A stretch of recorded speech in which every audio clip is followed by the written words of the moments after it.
నేను ఇవాళ ఇంటర్వ్యూ చేయబోతున్న గెస్ట్ డాక్టర్గా ట్రైనింగ్ అయ్యారు. డాక్టర్ అంటే ఎంబీబీఎస్ మాత్రమే కాదండి, ఎంఎస్ సర్జరీలో పట్టా పొందారు. కానీ ఆల్ ఇండియా సర్వీసెస్కి ఎంపికై ఐఏఎస్ అధికారిగా పనిచేశారు.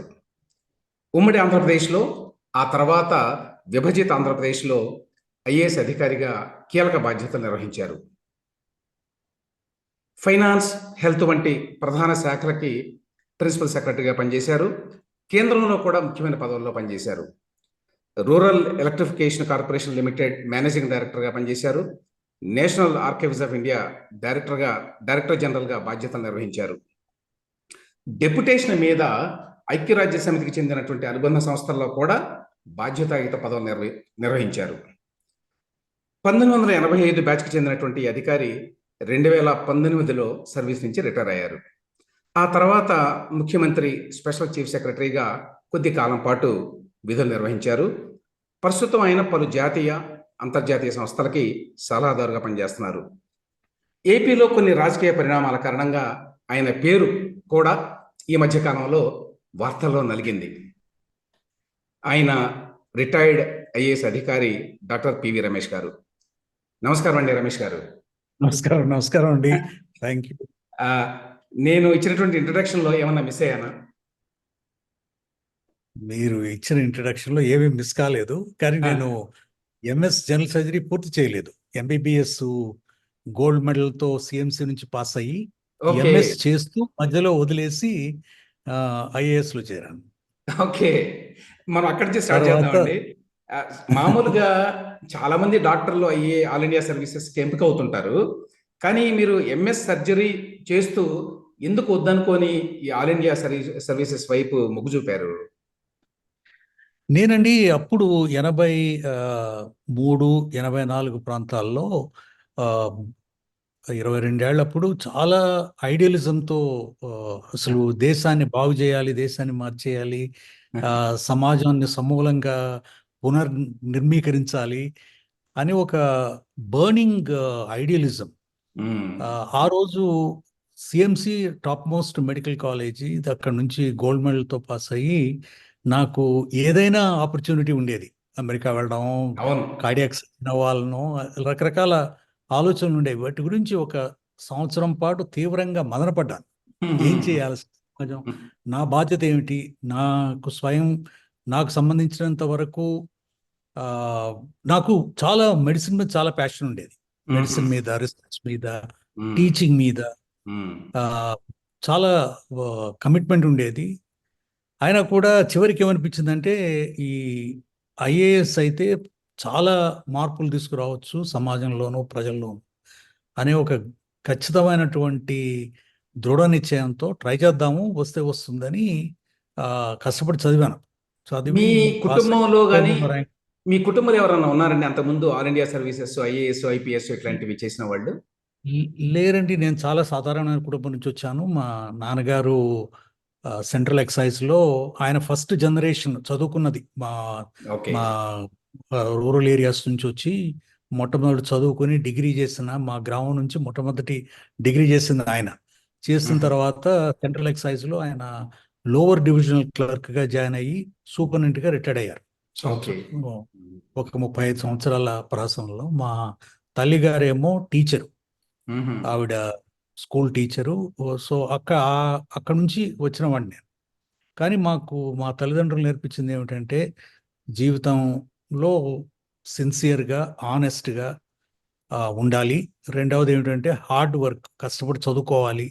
మా అమ్మగారు అయితే చదువు తప్ప ఇంకా వేరే ధ్యాస ఉండకూడదు అనే ఒక గట్టి ట్రైనింగ్ ఇచ్చారు నాకు చిన్నప్పటి నుంచి కూడా. క్రమశిక్షణ, discipline, hard work and focus, progress in life. వాటి వల్లనే నేను పైకి వచ్చాను. వాళ్ళ విలువలు, వాళ్ళు నాకు చెప్పిన విషయాల గురించి. సో నేను చిన్నప్పుడు అంటే నేను పుట్టినప్పుడు నేను 1960 అక్టోబర్లో జన్మించానండి. అప్పుడు మా తల్లి గారు, తండ్రి గారు మహబూబ్ నగర్లో పనిచేసేవాళ్ళు. ఆ తరువాత అలంపూర్ అని మహబూబ్ నగర్ సదన్ లో తుంగభద్ర ఒడ్డున, అక్కడ ఆ రోజుల్లో టొబాకో మీద నియంత్రణ ఉండేది సెంట్రల్ ఎక్సైజ్కి. మ్మ్. సో మా నాన్నగారు అక్కడ సబ్ ఇన్స్పెక్టర్గా పనిచేసేవాళ్ళు. కాబట్టి మొట్టమొదటి 8 సంవత్సరాలు నేను అలంపూర్లో పెరిగానండి మ్మ్. నా జీవితంలో. తర్వాత నేను 8 ఏళ్ళప్పుడు విజయవాడకి మారాం. మా నాన్నగారికి ట్రాన్స్ఫర్ అయితే మేము విజయవాడ వచ్చాము. విజయవాడలో నేను 8 ఇయర్స్కి నేను 5th గ్రేడ్కి వెళ్ళాను. మ్మ్. ఆ రోజు విద్యోదయ స్కూల్ అని మొగలరాజపురంలో ఉండేది విజయవాడలో. మ్మ్. విద్యోదయ స్కూల్లో నేను 5, 6, 7 సంవత్సరాలు చదివి మ్మ్. తరువాత బాలభారతి హై స్కూల్ అని గవర్నర్పేటలో 9, 10, 8, 9, 10 తరగతులు చదివాను. మ్మ్. ఆ తర్వాత ఆంధ్ర లైలా కాలేజీలో ఇంటర్మీడియట్ చేశాను. ఓకే. అంటే ఒక 8 ఏళ్ల పాటు విజయవాడ. మ్మ్. నాకు 16 ఏళ్ళప్పుడే నేను సిఎంసికి సెలెక్ట్ అయ్యాను. ఓపెన్ మెరిట్లో అవును. సిఎంసికి సిఎంసి సెలెక్ట్ అంటే అయ్యి Christian medical college Vellore. Christian medical college Vellore, Rayavellore అంటారు. మ్మ్. వెల్లూరులో నేను 76లో చేరానండి. మ్మ్. 76, 1976 బ్యాచ్ నేను. మ్మ్. ఆ, సార్ దాంట్లో మన సిఎంసిలో సీట్ ఎట్లా వస్తుందండి? ఆల్ ఇండియా ఎగ్జామినేషన్ పెడతారా వాళ్ళు? ఆ రోజుల్లో ఎలా ఉండేదంటే అండి, 60 సీట్లు ఉండేవి. 60 సీట్లలో 35 ఆ, మగపిల్లలు, 25 ఏమో ఆ, ఆడపిల్లలకి. మ్మ్. అది ఫిక్స్డ్. దాంట్లో 10 సీట్లు మగవాళ్ళకి ఓపెన్ మెరిట్, మ్మ్. 7 సీట్స్ ఏమో గర్ల్స్ కి ఓపెన్ మెరిట్ ఉండేది. మిగిలినవేమో ఒక్క seat government of India nominate చేసేది. మ్మ్.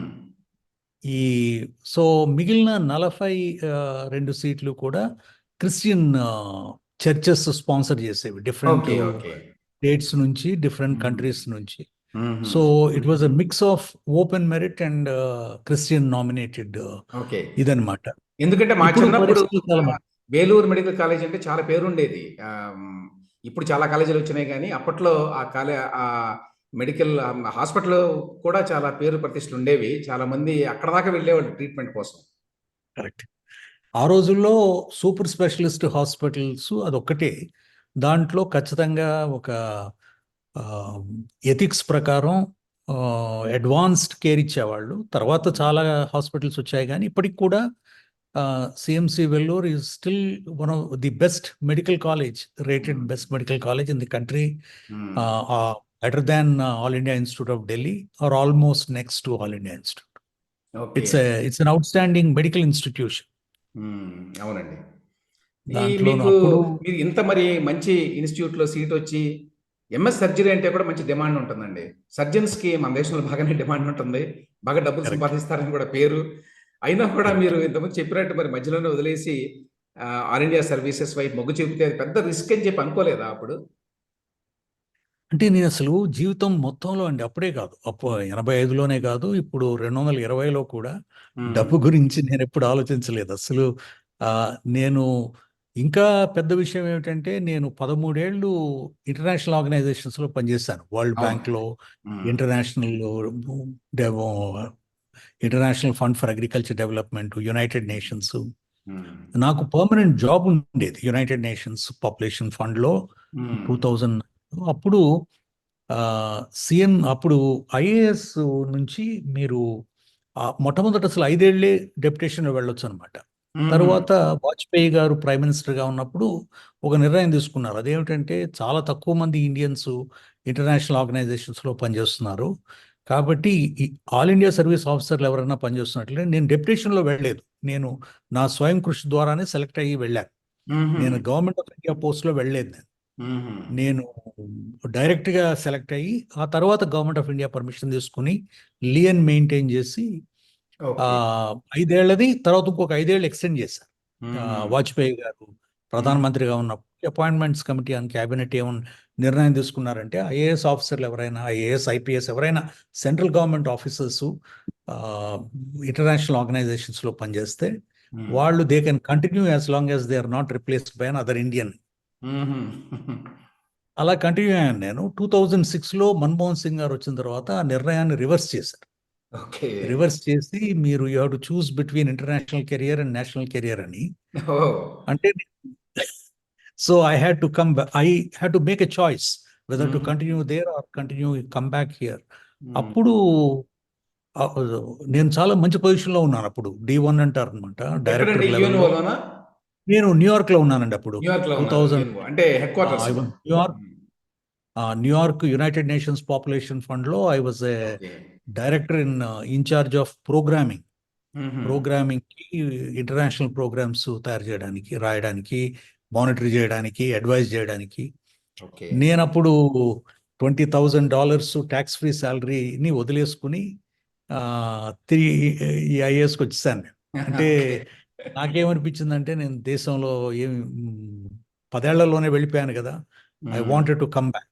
ఓకే. అండ్ ఐఏఎస్ ట్రాక్షన్ ఏమిటంటే అండి, because you get to occupy, you can influence policies, you can change the trajectory of development. నేను ఇన్ని నేర్చుకున్నాను 13 ఏళ్ళు, లెట్ మీ కమ్ బ్యాక్ అని అసలు ఏమీ ఆలోచించకుండా. మ్మ్. మా పాప యూనివర్సిటీ ఆఫ్ షికాగోలో ఎకనామిక్స్ చేస్తుంది. మ్మ్. మేబీ నేను యుఎన్లో ఉన్నాను కాబట్టి UN used to pay 75% of the college fee, oh. United Nations. అందుకని మ్మ్. నేను స్కాలర్షిప్ కూడా, she was not eligible for, she had to choose between the two. So she didn't even apply for scholarship. మ్మ్. నేను అవేం ఆలోచించకుండా తిరిగి వచ్చాను అనమాట. అంటే ఓ. అసలు డబ్బు గురించి ఒక నిమిషం కూడా ఆలోచించకుండా తిరిగి వచ్చేసి, మ్మ్. Then I joined commissioner of industries. Then I became principal secretary health. మ్మ్. ఫస్ట్ మీరు వచ్చింది ఎప్పుడండి? 2007లోనా? 2009 అండి. నేను 2009. 2006-07 మధ్యలో ఒకసారి నేను I came back because Manmohan Singh గారు అడిగిన తర్వాత నేను ఐ ఆ. Came back in 2006 hmm. And I was secretary health. మ్మ్. అప్పుడు ఈ 104, 108 ఆరోగ్యశ్రీ డిజైన్ చేయడంలో మ్మ్. నేను కొంత పాత్ర ఓకే. పోషించాను. ఓకే. తర్వాత 2007లో నా మీద చాలా ప్రెషర్ ఉందన్నమాట ఫ్రమ్ యునైటెడ్ నేషన్స్ తిరిగి మ్మ్. రమ్మని. మ్మ్. So I went back again in 2007. Hmm. 2009 I had to make or break. So hmm. that is నా ప్రస్థానం అది.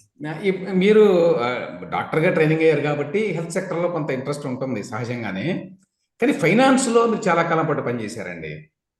ఏ విధంగా జరిగింది ఫైనాన్స్లోకి వెళ్ళడం అనేది? అంటే అండి, నేను 2011 డిసెంబర్లో అంటే కొన్ని కారణాల వలన అప్పుడున్న మంత్రి గారు ఆమ్, నేనంటే నచ్చలేదు ఆయనకి. ఆయన నచ్చలేదో లేకపోతే ఏదో కారణాల వలన కానీ నన్ను ట్రాన్స్ఫర్ చేశారు. మ్మ్. ట్రాన్స్ఫర్ చేసి ఫైనాన్స్లో వేశారు. మ్మ్. నేను ఇంటర్నేషనల్ ఆర్గనైజేషన్స్లో చేసిన పనంతా కూడా ఆల్మోస్ట్ ఇంచుమించు ఫైనాన్స్తో సంబంధించిందే. మ్మ్. International finance, international development finance, project designs, project allocations. మ్మ్. నేను ఐఫాడ్లో పనిచేసినప్పుడు కూడా నేను యునైటెడ్ నేషన్స్ ప్రాజెక్ట్స్ చాలా మేనేజ్ చేసేవాడిని. మ్మ్. తర్వాత bilateral agencies, UK DFID, USAID, మ్మ్. తర్వాత డేనిష్ డెవలప్మెంట్ ఏజెన్సీ ఫండ్స్, మ్మ్. నార్వీజియన్ డెవలప్మెంట్ ఎయిడ్, వాటిలన్నింటినీ కూడా మేనేజ్ చేసేవాడిని నేను. So okay. I became very adapted international financial management. మ్మ్. ఆ తరువాత నేను యునైటెడ్ నేషన్స్లో చేరి న్యూయార్క్ వెళ్ళినప్పుడు 2000లో I developed number of projects in Middle East. ఇప్పుడున్న Palestine, hmm. Iraq, hmm. Afghanistan.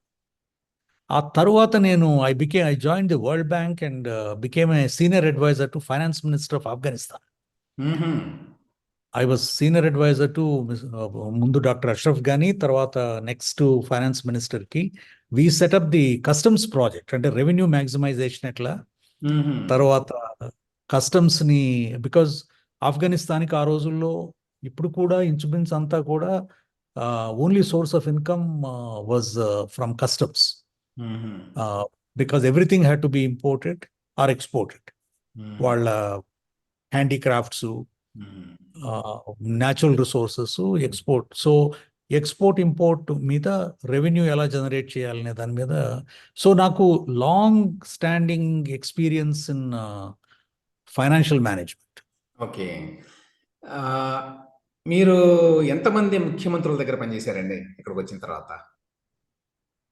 నేను అంటే నేను ఎన్టీఆర్ గారితో నా ప్రస్థానం మొదలైంది 85లో. ఓకే. మీరు ఫస్ట్ స్టార్టింగ్.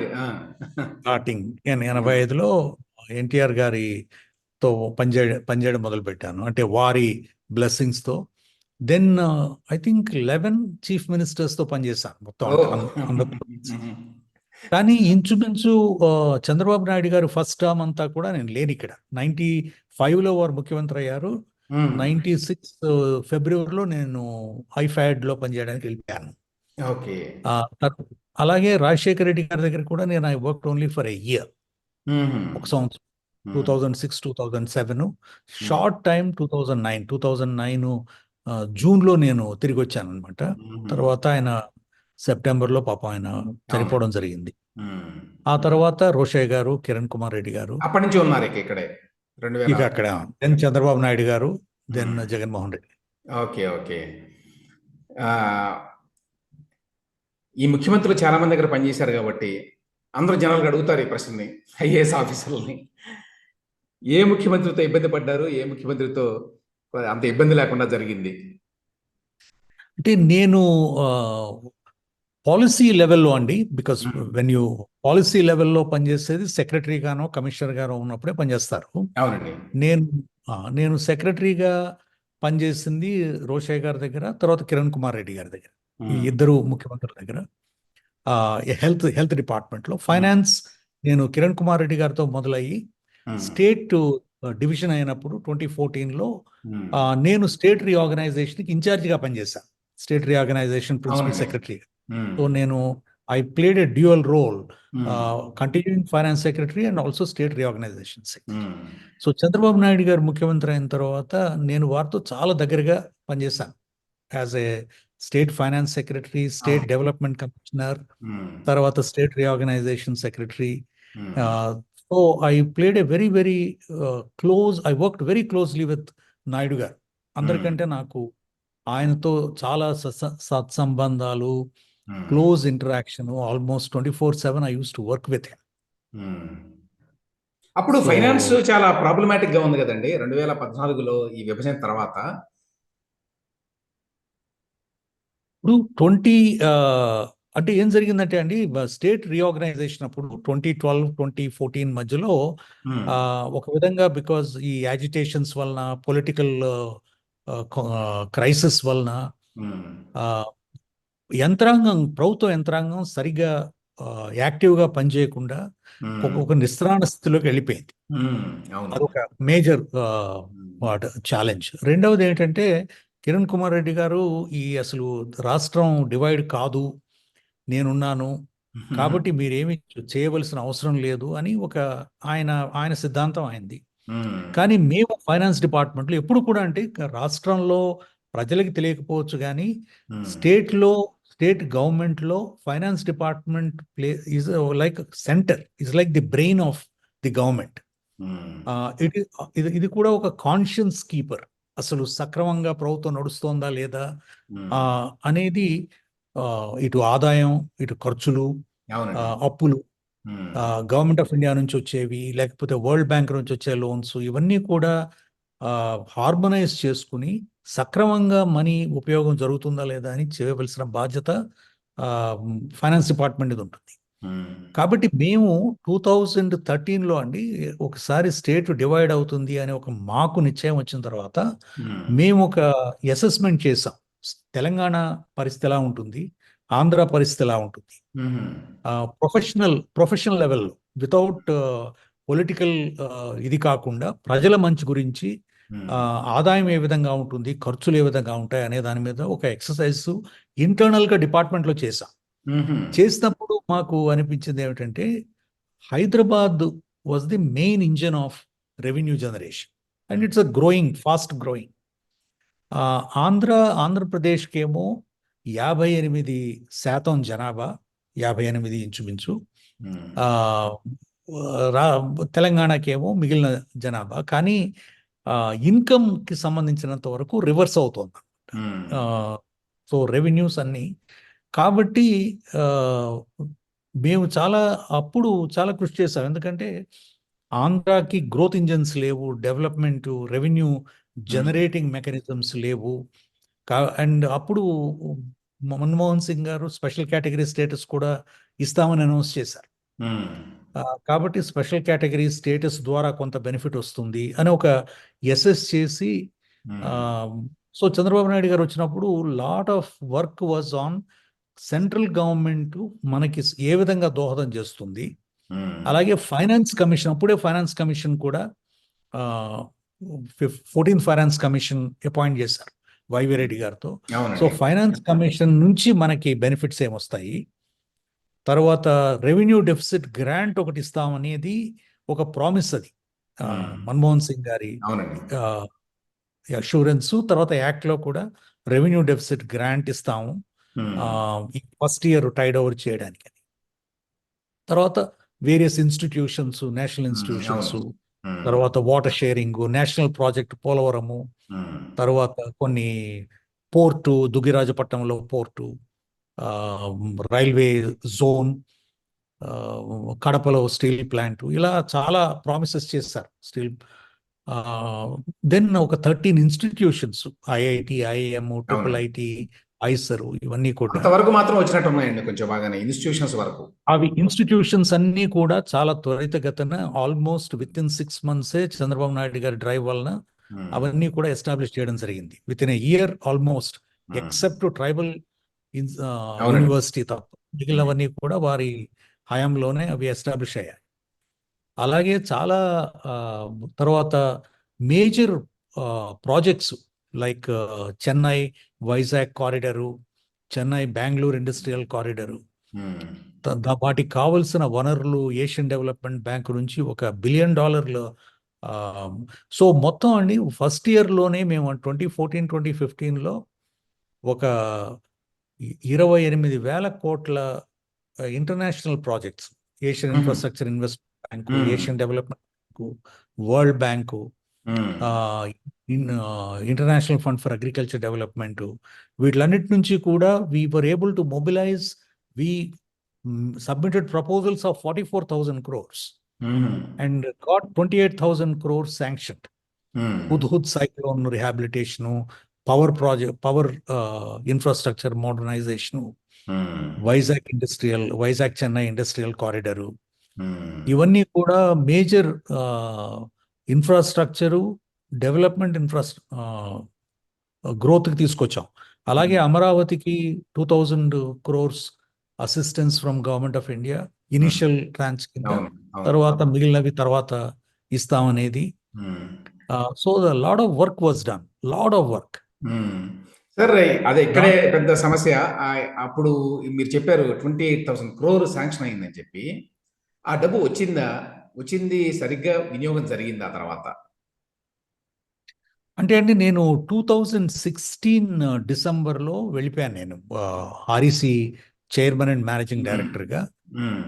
నేను అదొక పెద్ద నేషనల్ సంస్థ కాబట్టి 2 కారణాలు దానికి. ఒకటి ఏమిటంటే అది నేను సెంట్రల్లో ఎప్పుడు పనిచేయలేదు కాబట్టి సెంట్రల్లో ఒకసారి పనిచేయాలంటే చంద్రబాబు నాయుడు గారు కూడా ఒప్పుకున్నారు. రెండవది ఏమిటంటే అది one of the biggest non banking finance companies ఇండియాలో.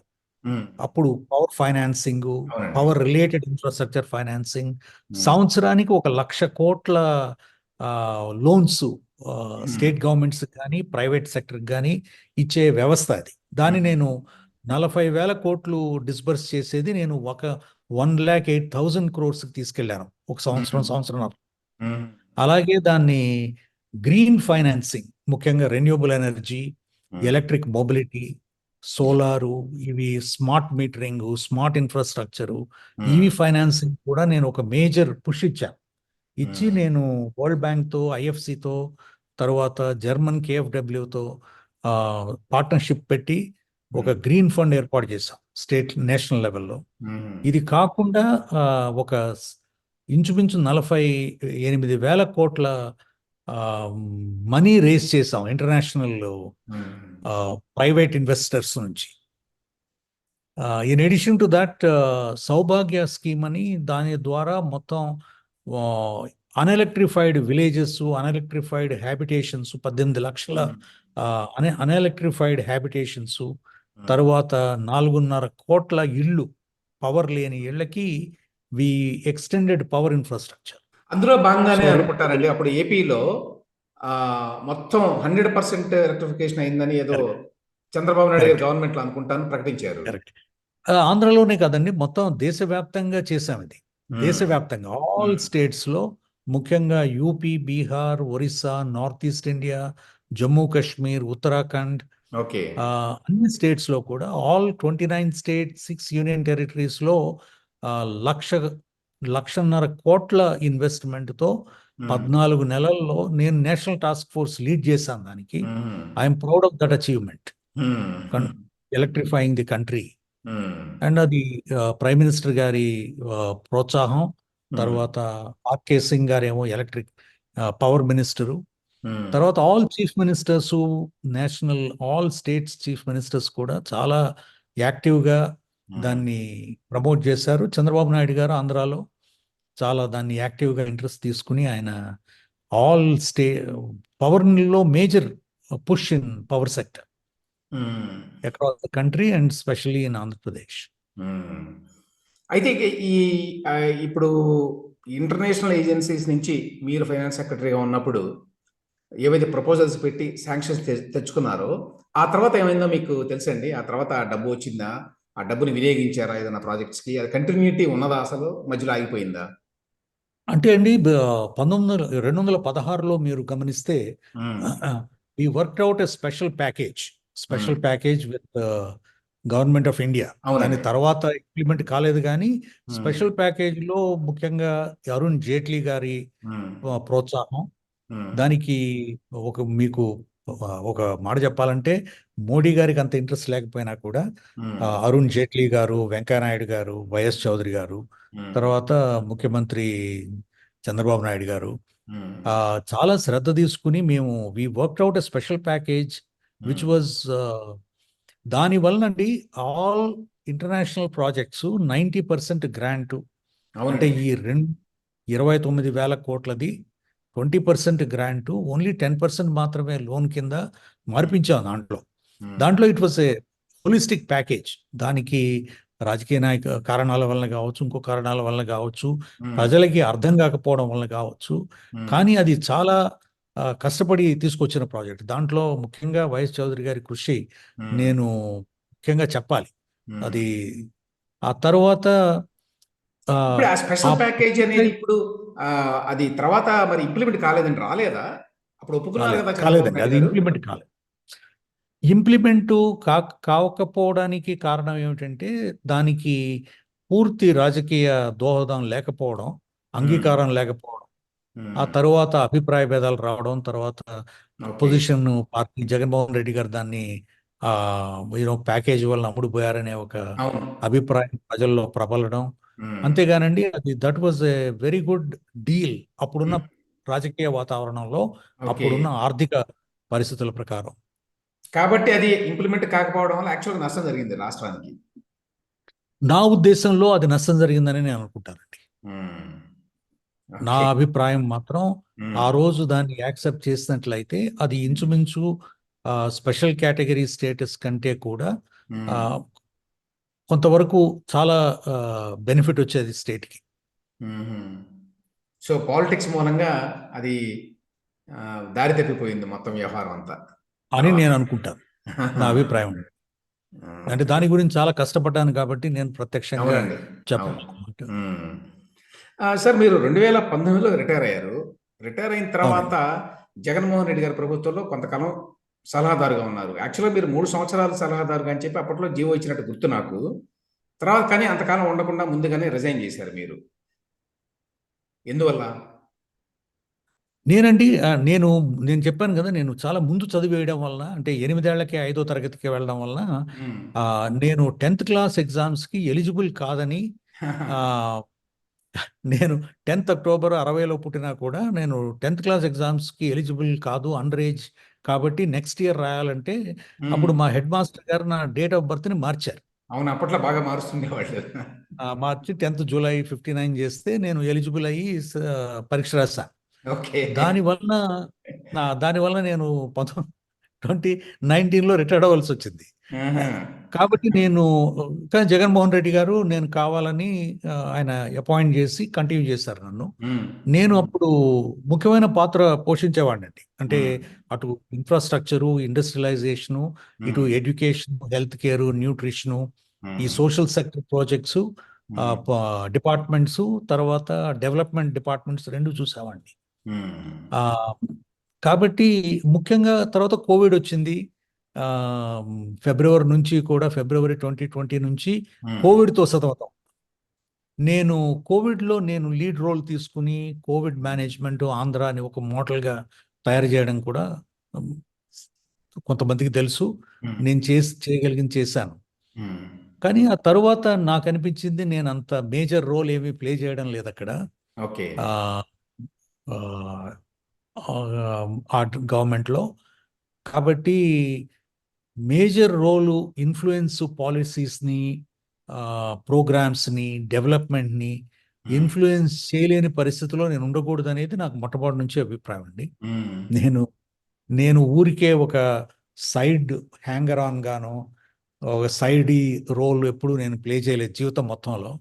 కాబట్టి 37 ఏళ్ళు ఎప్పుడూ కూడా మెయిన్ డ్రైవర్గానే ఇంటర్నేషనల్ ఏజెన్సీలోనూ అలాగే ఉన్నాను, నేషనల్ ఏజెన్సీస్లోనూ అలాగే ఉన్నాను, స్టేట్ డిపార్ట్మెంట్స్లో కూడా అటువంటి రోలే ప్లే చేస్తాను.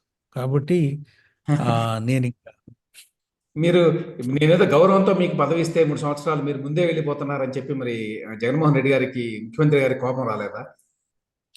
కోపం కాదు, కానీ ఆయన టు ఫెయిర్ టు హిమ్, ఆయన ఉండాలి అని మాత్రం ఆయన ఖచ్చితంగా అడిగారు.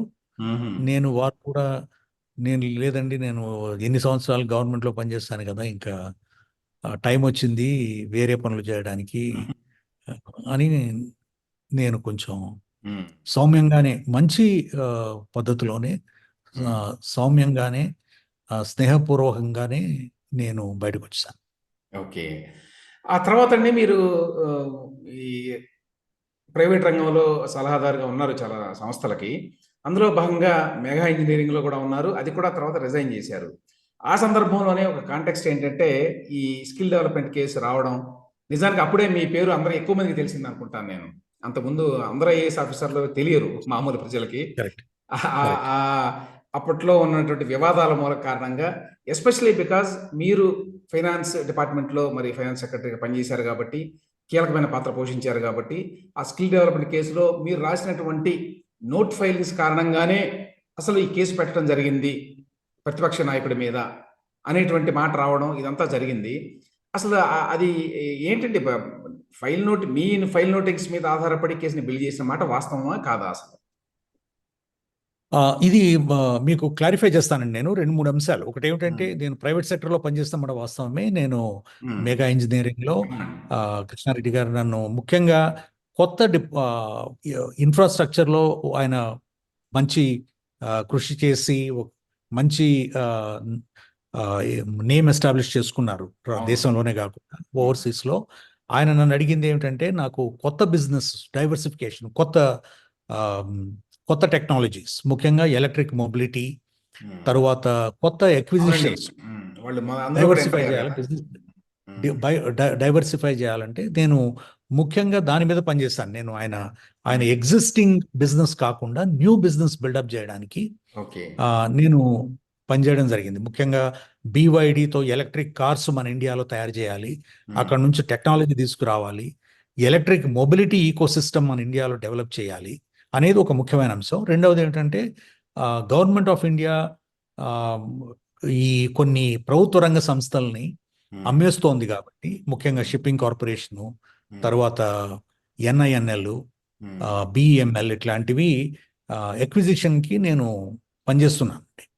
తర్వాత ఈ సెప్టెంబర్లో జరిగిన అంశం ఏమిటంటే, స్కిల్ డెవలప్మెంట్లో చంద్రబాబు నాయుడు గారిని సిఐడి వాళ్ళు, ఆంధ్రప్రదేశ్ సిఐడి వాళ్ళు అరెస్ట్ చేశారు. అరెస్ట్ చేయడమే కాకుండా పత్రికల్లో ఏమని ప్రచారం చేశారంటే, నా ఫైల్ నోటింగ్స్ వలన, తరువాత నేను ఇచ్చిన స్టేట్మెంట్ల వలన ఆయన్ని అరెస్ట్ చేయడం జరిగిందనేది వాళ్ళు చెప్పడం జరిగింది. దాన్ని నేను క్లారిఫై చేయవలసిన అవసరం ఉంది. ఎందుకంటే మొత్తం ప్రభుత్వంలో ఫైనాన్స్ డిపార్ట్మెంట్ ఎప్పుడూ కూడా బిహైండ్ ది షాడోస్ పనిచేస్తారండి.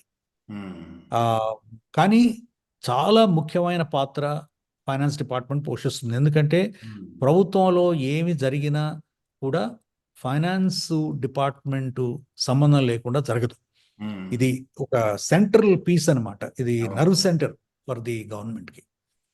దానికి ప్రతి డిపార్ట్మెంట్లో 56 సెక్రటరియట్లో 57 డిపార్ట్మెంట్లు ఉంటాయండి. ప్రతి డిపార్ట్మెంట్ నుంచి కూడా డబ్బు ఖర్చు పెట్టాలన్నా, డబ్బు అడిషనల్గా కావాలన్నా, కొత్త ప్రోగ్రామ్ లాంచ్ చేయాలన్నా, ఒక మనిషిని ఒక స్టాఫ్ పొజిషన్ క్రియేట్ చేయాలన్నా కూడా ఆంధ్రప్రదేశ్ ఈ ఫైనాన్స్ డిపార్ట్మెంట్కి వస్తుంది. ఫైనాన్స్ డిపార్ట్మెంట్ ప్రొసీజర్ ఏమిటంటే అండి, ఫైనాన్స్ డిపార్ట్మెంట్లో ఒక షాడో ఫైల్ ఓపెన్ చేస్తారు. ఒక మెయిన్ ఫైల్ వేరే డిపార్ట్మెంట్ వచ్చినప్పుడు ఒక షాడో ఫైల్ ఓపెన్ చేస్తారు. ఆ షాడో ఫైల్లో నేను మా స్టాఫ్కి ఏం చెప్పేవాళ్ళు అంటే, కింద నుంచి వస్తుందండి assistant section officer, assistant secretary, joint secretary, అప్పుడు నాకు వచ్చేది special chief secretary, principal secretary. ఇంత ఉపోద్ఘాతం ఉన్నప్పుడు ప్రతి విషయాన్ని కూడా కూలంకషంగా వివరంగా దాన్ని ఆలోచించి రాయాలి అనేది ముఖ్యమైన అంశం. రెండవది ఏమిటంటే, ఫైలు 10 సార్లు వస్తుందండి. ఫైలు వస్తుంది. కాబట్టి ఈ షాడో ఫైల్ ఏమిటంటే ఒక రఫ్ నోట్ లాగా ఫైనాన్స్ డిపార్ట్మెంట్లో మెయింటైన్ చేస్తాం. దీంట్లో అసలు యాక్చువల్గా జరిగిందంటే మీకు స్పష్టంగా చెప్తాను. నేను నాకు తెలిసినంత వరకు జరిగిన వ్యవహారం ఏమిటంటే, ఈ ఈ సిమెన్స్ ఇండియా వాళ్ళు 2700 crores సిఎస్ఆర్ నుంచి ఇచ్చి ఒక వస్తు రూపేణ ఇన్ఫ్రాస్ట్రక్చర్ ఎస్టాబ్లిష్ చేసి ఇంజనీరింగ్ కాలేజెస్లో, పాలిటెక్నిక్ కాలేజెస్లో ఎస్టాబ్లిష్ చేసి స్కిల్ ట్రైనింగ్ ఇవ్వాలి అనేది వాళ్ళ ప్రపోజల్. దానికి 10% స్టేట్ గవర్నమెంట్ నుంచి డబ్బు రూపేణ ఇవ్వాలి. So this was the arrangement. 90% skill development siemens India, 10% Andhra Pradesh. ఇది జరిగిన వ్యవహారం ఏమిటంటే అంటే, నాకు తెలిసినంత వరకు ఇది అసలు దీంట్లో ఏమి తప్పులు జరిగినాయి అనేది నాకు తెలిసినంత వరకు జరగలేదు. నేను డిసెంబరు 2016 వరకు నాకు తెలిసినంత వరకు ఖచ్చితంగా ఏదైతే పద్ధతి ప్రకారం చేయాలో దాని ప్రకారమే చేసాం. ఏమిటి, డిపార్ట్మెంట్ నుంచి ప్రపోజల్ వచ్చింది, డిపార్ట్మెంట్ డీటెయిల్గా ఎగ్జామిన్ చేసింది, దాన్ని బడ్జెట్లో పెట్టారు, క్యాబినెట్ అప్రూవ్ చేసింది, క్యాబినెట్ అప్రూవ్ చేసిన దాన్ని లెజిస్లేచర్ అప్రూవ్ చేసింది, అప్రూవ్ చేసిన దాన్ని మనీ రిలీజ్ చేసాం. అది ఫస్ట్ పాయింట్. రెండవది ఏమిటంటే అండి, దీంట్లో నేను నాకు తెలిసినంత వరకు ఎవరైతే వాళ్ళు ఈ సిమెన్స్ ఇండియా వాళ్ళు అపాయింట్ చేసిన ఎస్పీవి ఉందో, ఆ ఎస్పీవి వాళ్ళు జిఎస్టి కట్టింది ఓన్లీ మనం ఇచ్చిన జిఎస్టి మాత్రమే, వాళ్ళ నుంచి తీసుకొచ్చింది ఇవ్వలేదు. కానీ వాళ్ళు డిక్లేర్ చేశారు అది ఇన్వాయిస్కి. ఓకే. దాని మీద స్టేట్ గవర్నమెంట్ని అడిగిన జిఎస్టి కమిషనరు అడిగితే, మీరు ఇది ఎందుకు కట్టలేదు అని అడిగితే వాళ్ళు ఏమన్నారంటే ఇది గవర్నమెంట్ కట్టాలని. సో దాని బేసిస్ మీద ఆ లెటరు రిమైండర్ వచ్చినప్పుడు మన ఆఫీసర్లు కొంతమంది అప్పుడున్న సిఐడి బాసు, తర్వాత అప్పుడున్న secretary, special chief secretary to skill development, తర్వాత సీఎం దగ్గర పనిచేస్తున్నటువంటి ప్రిన్సిపల్ సెక్రటరీ, ఈ హైయర్ ఎడ్యుకేషన్ స్పెషల్ సిఎస్ గారు చంద్రబాబు నాయుడు గారి దగ్గర కూడా పనిచేశాడు ఆయన. వీళ్ళ ముగ్గురు కలిసి ఇది ఒక కథ తయారు చేశారు అని నేను అనుకుంటాను. ఎందుకంటే నేను చెప్పేది ఒకసారి ఇదివరకు చెప్పలేదు, నేను స్పష్టంగా చెప్పాలి. ఏ ఫైలు కూడా లేదండి ఇప్పుడు వాళ్ళ దగ్గర. స్కిల్ డెవలప్మెంట్ ఎన్ని ఫైల్స్ ఉంటాయంటే, దీంట్లో స్కిల్ డెవలప్మెంట్ ఫైల్ ఉంటుంది, skill development department, secretary department, skill development కార్పొరేషన్లో ఫైల్ ఉంటుంది, జనరల్ అడ్మినిస్ట్రేషన్ డిపార్ట్మెంట్ క్యాబినెట్లో, ఎందుకంటే ఇది క్యాబినెట్కి వెళ్ళింది కాబట్టి క్యాబినెట్లో ఫైల్ ఉంటుంది. ఈ 3 ఫైల్స్ ఎవరు ఎత్తుకుపోయే అవకాశం లేదు. ఎందుకంటే స్కిల్ డెవలప్మెంట్ వాళ్ళు కావాలంటే స్కిల్ డెవలప్మెంట్ తీసుకెళ్ళిపోవచ్చు. కాబట్టి ఇది కుట్ర పన్ని తయారు చేస్తే తప్ప general administration department cabinet file, skill development department file, skill development corporation file, 3 files disappear అయిపోయి ఓన్లీ ఫైనాన్స్ డిపార్ట్మెంట్ షాడో ఫైల్కి లీగల్ శాంక్టిటీ లేదు. ఒకటి చిత్తు కాగితం ఒకటి. దాంట్లో ఏం రాస్తా ఉంటాయండి, మీరు 100 ఫైల్స్ చూస్తే 90 ఫైల్స్లో కూడా వర్బాటం రికార్డ్ చేస్తాం. పలానా వాళ్ళ మీటింగ్ అటెండ్ అయ్యాము, ఉమ్, పలానా వాళ్ళు ఫోన్ చేశారు, పలానా వాళ్ళ డిస్కషన్లో ఈ విధంగా జరిగింది. ఎందుకంటే అండి ఫైల్ 10 సార్లు వస్తుందన్నమాట. మనకి ఏం జరిగిందో తెలియదు.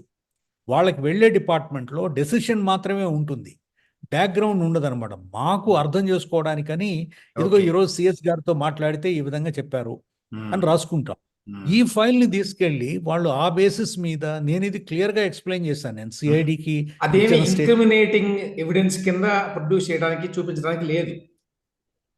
వీలే లేదు, అసలు వీలే లేదు. రెండవది ఏమిటంటే నేను ఇచ్చిన స్టేట్మెంట్లో వాళ్ళు నా స్టేట్మెంట్ మార్చి చేస్తే ఉమ్, తప్ప, ఉమ్, నేను ఇచ్చిన స్టేట్మెంట్లో ప్రతి పేజీలో నేనే రాసి నేను సంతకం పెట్టాను పోలీసులకు ఇచ్చిన ఓకే. దాంట్లో. ఉమ్, మ్యాజిస్ట్రేట్ ముందు నేను క్లియర్గా స్పష్టంగా ప్రొసీజర్ ఎక్స్ప్లెయిన్ చేశాను. ఉమ్, దీంట్లో ఆఫీసర్లు, ఇంతమంది ఆఫీసర్లుని రెస్పాన్సిబిలిటీ ఎప్పుడు కూడా ఆఫీసర్దే ప్రిన్సిపల్ రెస్పాన్సిబిలిటీ. ఉమ్, ఆ department secretary is first responsibility, um, then the skill development corporation second responsibility. ఇంకా ఏమైనా ఎక్స్టెండ్ చేయాలి అంటే మీరు ఆ కిందున్న ఆఫీసర్లు, లేకపోతే మినిస్టర్ గారు, ఆ కన్సర్న్ స్కిల్ డెవలప్మెంట్ మినిస్టర్ తప్ప ఉమ్, చీఫ్ మినిస్టర్కి దీంతో బాధ్యుడిని చేయడం అనేది హాస్యాస్పదమైన విషయం. ఉమ్. ఇది దీంట్లో కొంత కూడా అసలు ఈ బేసిస్ ఏమీ లేదని నా నమ్మకం. ఉమ్. కానీ విచిత్రం ఏంటంటే ఇంకా దీంతో పాటు ఇంకా చాలా కూడా కేసులు కూడా పెట్టారనుకోండి. చాలా కేసులు ఇటువంటివే అనేది చాలా మంది అభిప్రాయం. సరే, కోర్టులో ఉన్నాయి, కోర్టులో వాళ్ళు తెలుస్తారు ఎప్పటికైనా. అంతే. కానీ ఆ, ఈ రకమైన కేసులు కనుక మొదలు పెట్టడం స్టార్ట్ చేస్తే ఎవరి మీదనైనా ఏ కేసు అయినా పెట్టవచ్చు, దానివల్ల మొత్తం వ్యవస్థ అంతా కూడా కుప్పకూలిపోతుంది అనేది చాలా మంది అభిప్రాయం అండి. వ్యవస్థలో స్టెబిలిటీ అనేది ఉన్నది ఇంకా. ఎందుకంటే ఎవరి మీదనైనా ఏమీ లేకుండా కూడా కేసులు పెట్టొచ్చు. ఎందుకంటే కోర్టులో నుండి ప్రభుత్వం వారు ఏది చెప్తే అది దానికి ఒక ప్రైమా ఫేసి బేసిస్ ఉన్నది అని కోర్టులు భావిస్తున్నట్టుగా అనిపిస్తోంది ఈ మధ్య జరుగుతున్న డెవలప్మెంట్స్ అన్ని. కాబట్టి ప్రభుత్వం వాళ్ళు కనుక ఇదిగో ఇందులో అవకతవకలు జరిగినాయి, అవినీతి జరిగింది అని ఒక కేసు పెట్టారనుకోండి, కోర్టు ముందుకు తీసుకెళ్లారనుకోండి, కోర్టు వాళ్ళు దాన్ని ప్రైమా ఫేసి నిజం అన్నట్టుగానే వ్యవహరిస్తున్నారు. సో గవర్నమెంట్స్ ఈ రకంగా చేయటం అనేది గతంలో ఎప్పుడైనా జరిగిందా? ఈ రకమైనటువంటి ఫైల్ నోటింగ్స్ బేసిస్ మీద కేసులు పెట్టడం అనేది? నాకు తెలిసినంత వరకు ఆ, నా నా జ్ఞాపకం ఉన్నంత వరకు ఇటువంటి జరగలేదండి. ఆ, ఈ విధంగా ఇటువంటి ఫ్లిమ్జీ గ్రౌండ్స్ మీద ఉమ్, బేసిస్ లేకుండా చిన్న చిన్న చిత్తు కాగితాలని బేసిస్ కింద తీసుకుని ఉమ్, ఆ, ఇటువంటి చీఫ్ మినిస్టర్ల మీద కేసులు పెట్టడం అనేది ఇది ఒక విషపూరితమైనటువంటి డెవలప్మెంట్. ఇది ఉమ్. ఒక దీనివల్ల vicious circle ఉంది. ఉమ్, ఇది this will destroy the fabric of administration. Um, దీంట్లో ఆఫీసర్స్లోనూ నమ్మకం పోతుంది. దీనివల్ల ఏం జరుగుతుందంటే అండి, ఎవరు ఫైల్ మీద ఏమి రాయరు. ఉమ్, చాలా భయంకరమైన నిర్ణయాలు తీసుకుంటారు. ఒక సార్, వెర్బల్ ఫైల్స్ ఆర్డర్ అంటే మిస్ అయిపోయినాయి 3 డిపార్ట్మెంట్స్ అని చెప్తున్నారు. అది ఎందుకని ఒక ఒక అది మేజర్ ఇష్యూ కదా అది. అట్లా ఫైల్స్ 3 డిపార్ట్మెంట్స్ మిస్ అయిపోవడం ఈ స్కిల్ డెవలప్మెంట్ కేసుకి సంబంధించి అది ఎందుకని హైలైట్ కాలేదు? అది అది చాలా తీవ్రమైన విషయం అండి. ఎందుకంటే 3 డిపార్ట్మెంట్స్లోనూ ఫైల్స్ మిస్ అవడం అనే అవకాశం లేదు. ఎందుకంటే ఆ- ఇ- అది ఈ స్పాన్సర్స్ మాయం చేస్తే తప్ప. ఉమ్, అంటే నా అనుమానం ఏమిటంటే ఎవరైతే దీన్ని కుట్ర పన్నారో ఉమ్, ప్రభుత్వంలో పనిచేస్తున్న వాళ్ళు కుట్ర పన్ని తయారు చేసిన అయితే తప్ప ఈ ఫైల్స్ మాయమయ్యే అవకాశం లేదండి. ఓకే. ఎవరు తీసుకెళ్లే అవకాశం లేదు. ఎందుకంటే క్యాబినెట్ చాలా కాన్ఫిడెన్షియల్ గా ఉంటుంది. అది క్యాబినెట్ ఉమ్, సెక్షన్ లో ఉంటుంది. క్యాబినెట్ ఫైల్ పోయింది, డిపార్ట్మెంట్ ఫైల్ పోయింది, కార్పొరేషన్ ఫైల్ పోయిందంటే ఉమ్, ఫస్ట్ అది ఇన్వెస్టిగేట్ చేయాలి. దట్ అవును. Is the crime, um, that is the main crime, that is the um, principal. Um, I hope the courts will take note of this. Okay. ఆ, ఇప్పుడు ఇప్పుడు దీని tentative గా చెప్పండి సార్. చెప్పండి, చెప్పండి, మీరు చెప్పండి. ఇప్పుడు దీనికి సంబంధించి మీరు చాలా ఓపెన్ గా బయటకు వచ్చి మీ అభిప్రాయం వ్యక్తం చేశారు. అప్పుడు కూడా ఇది జరుగుతున్నప్పుడు పీక్ లో ఉన్నప్పుడు కూడా అది చెప్పటం వల్ల సహజంగానే మరి ప్రభుత్వంలో ఉన్న వాళ్ళకి కొంత ఇబ్బంది కలిగి ఉంటుంది. దానివల్ల మీ మీద ఒత్తిడి వచ్చిందండి? నా మీద అంటే అండి, నాకు ఒత్తిడి వచ్చిందంటే నేను ముందు మెగా ఇంజనీరింగ్లో అడ్వైజర్ పొజిషన్ వదిలేశాను. ఉమ్, నేనే వదిలేస్తాను. ఎందుకంటే నేను కాంట్రవర్షియల్‌గా ఉండకూడదనేది. ఉమ్. అంటే ఆ ఆహ్, కంపెనీ వాళ్ళకి ఇబ్బంది కలగకూడదని. ఇబ్బంది కలగకూడదు. వాళ్ళకి కష్టం, నష్టం కలగకూడదు. అన్ని స్టేట్స్‌లోనూ వాళ్ళు పనిచేస్తున్నారని. ఉమ్. నాకు సంబంధించినంత వరకు ఆహ్, ప్రత్యక్షంగా నా మీద అంటే నేనెప్పుడు కూడా ఎవరు ప్రెషర్ పెట్టినా కూడా నేనెప్పుడు తల దించలేదండి. నేను నిజాని కోసం, ఆహ్, మంచి కోసం, ఏదైతే సత్యం ఉందో దాని గురించి నిలబడ్డాను. కాబట్టి నేను ప్రత్యక్షంగా ఫోర్స్ చేయలేదు గానీ, ఖచ్చితంగా నాకు చెప్పింది, నా మిత్రులు చెప్పిందేమిటంటే, నా నన్ను కూడా అరెస్ట్ చేయాలనే ఆలోచనలో ఓ. ఉన్నారు. నన్ను కూడా ఇన్వాల్వ్ చేయాలనే ఒక ఆలోచన జరిగింది ఉహుం. అనేది నేను మిత్రుల ద్వారా విన్న విషయం. ఓ, అక్కడ వరకు ప్రత్యక్ష వెళ్ళారనమాట. అవునండి. ఉహుం. అయినా కూడా మీరేమి ఎక్కడ ఆగినట్లు లేరు. మీరు చాలా అంటే అంటే మనం మీడియాలో. మంచి కోసం, నిజం కోసం, సత్యం కోసం పనిచేస్తున్నప్పుడు మనం ఒక ఉమ్. మాట అంటే రా మనం మనం మనిషిగా ఒక నిజం గురించి నిలబడలేనప్పుడు మనకి ఇక మనిషి ఎందుకండి? ఉహుం. కానీ ఆ, నిలబడాలని చాలా మందికి ఉండొచ్చండి, సత్యం కోసం, నిజం కోసం అని. కానీ ఇప్పుడున్న పరిస్థితుల్లో ఏంటంటే మీరే చెప్పారు, మిమ్మల్ని కూడా అరెస్ట్ చేసేటువంటి పరిస్థితి వచ్చింది అంటే అక్కడ వరకు ఆ, అది జరిగేటువంటి ప్రమాదం కూడా కనిపించింది అంటే చాలా మంది దానికి భయపడతారండి. అంటే జీవితకాలం అవును. పాటు మరి ప్రభుత్వంలో పనిచేసి ఏ రకమైనటువంటి మచ్చ లేకుండా కెరీర్ అంతా గడిపి చివరిలో ప్రభుత్వం వాళ్ళు ఒక నిందేసి ఒకవేళ అరెస్టో మరొకటో చేస్తే ఇక మొత్తం జీవితం అంతా కుప్పకూలిపోయినట్టు అవుతుంది కదండి. ఆ భయం చాలా మందికి కరెక్ట్ అండి. ఉండేటువంటి అవకాశం ఉంది కదా. తప్పకుండా. తప్పకుండా. ఇప్పుడు మనం ఏం చేస్తారండి ఇప్పుడు దాంట్లో స బ దొంగ కేసులు, తప్పుడు కేసులు పెట్టడం మొదలుపెడితే అండి, ఇక దానికి అంతు లేదు. అవును. వ్యవస్థ కంప్లీట్‌గా అస్తవ్యస్తం అయిపోతుంది. ప్రభుత్వం మారొచ్చు రేపు. ఉమ్. తర్వాత మళ్ళీ ఇవన్నీ తిరిగి తోడొచ్చు కదా! ఉమ్. కాబట్టి ఇది చాలా చాలా తీవ్రమైనటువంటి తప్పిదం అని నేను అనుకుంటాను. ఉమ్. సరే, అది ఏపీలో గవర్నమెంట్ ఇన్ జనరల్ అది చాలా దాని వ్యవహార శైలి పట్ల చాలా మంది చాలా అప్రహెన్షన్స్ అన్ని కూడా వ్యక్తం అవుతున్నాయి ఈ మధ్యకాలంలో. The way the government is running, governance ఎట్లా ఉంది అనేది మీ అభిప్రాయం అంటే. గవర్నెన్స్ అంటే నేను స్కీముల గురించి వాటి గురించి మాట్లాడట్లేదు, బ్యూరోక్రసీ పనిచేస్తున్న విధానం మీద చాలా విమర్శలు వస్తున్నాయి. గతంలో కూడా ఇట్లాంటివి జరుగుంటాయి. గతంలో ఏమీ జరగలేదు, ఇప్పుడు మాత్రమే జరుగుతున్నాయని కాదు. కానీ ఇప్పుడు జరుగుతున్నది ఒక డిఫరెంట్ లెవెల్‌లో ఉన్నదనేది చాలా మంది అభిప్రాయం అండి.